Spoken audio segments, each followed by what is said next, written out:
It's not often that you go to a doctor regarding a condition you may have, and the answer you get from that visit is there isn't any cure. Well, psoriasis is one of those conditions, and I still remember that single sentence that changed my life forever. This is a chronic disease, and there is currently no known cure. Yes, even today, you can't walk into a doctor's office to purchase medicine to cure psoriasis. To understand what cure means in this context, we need to look at it in perspective. Think of the common cold. There isn't a cure for it technically because even after treating the symptoms, you can still catch a cold. But we do not consider it as incurable because there is a very high chance that one of the medicines will work for most people. In fact, the common cold may even sort itself out over time without needing treatment.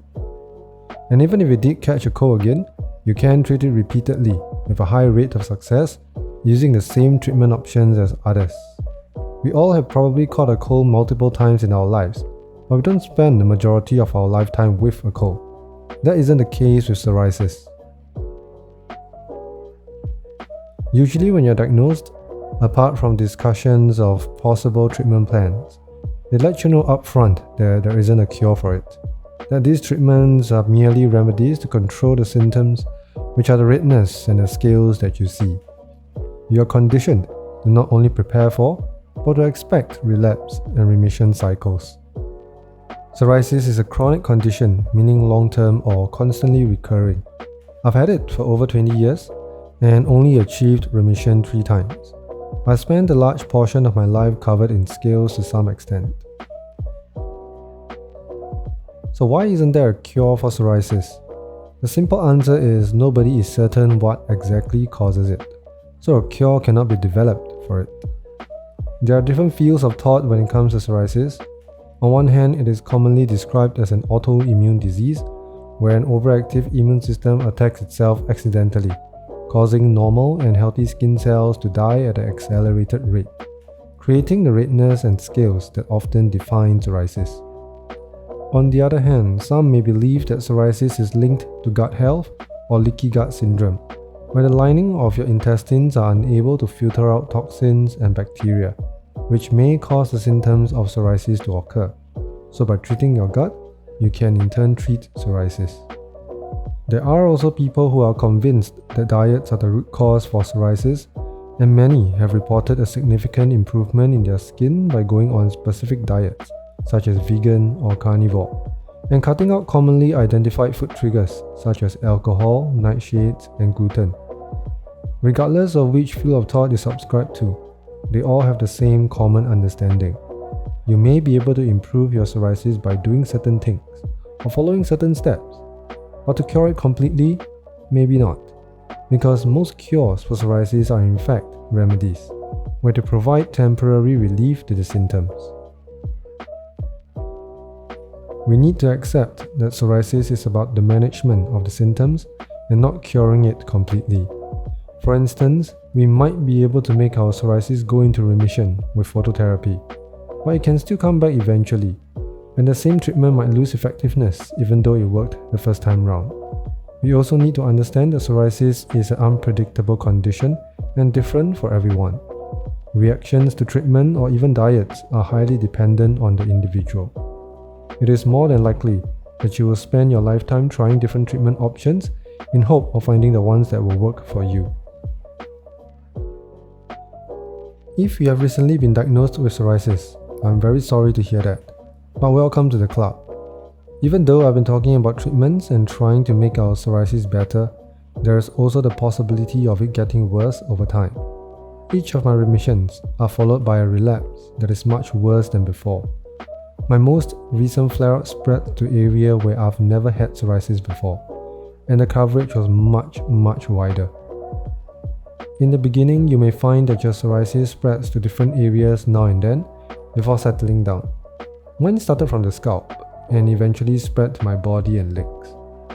An estimated 30% of people with psoriasis also develop psoriatic arthritis and 50% develop nail psoriasis.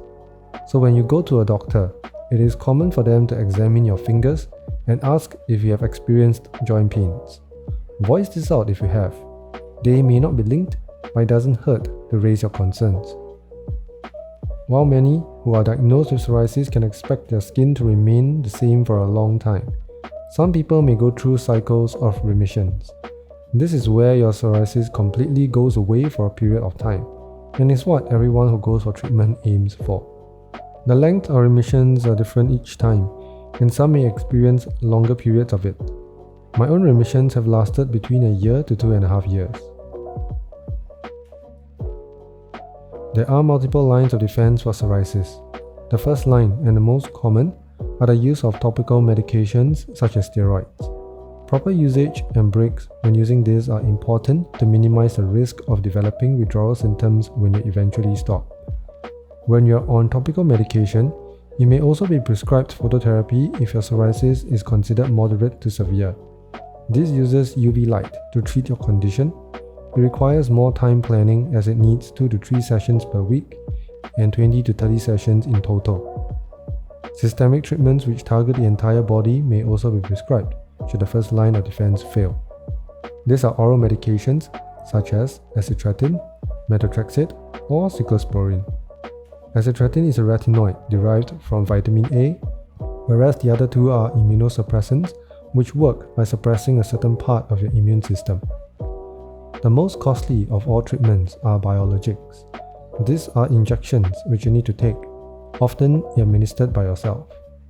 Certain countries such as the US have manufacturer support which you can enroll in, and that brings the cost of these injections down significantly. Otherwise, if there is no such option for you and insurance doesn't cover it, be prepared to pay thousands per month. Regardless of the treatment options, you can expect to be on them for a long time, usually for life or otherwise advised by your doctor. They may also lose effectiveness over time due to a variety of reasons, and you may also have to switch to a different treatment. So far, I have gone through most of the topical medication options.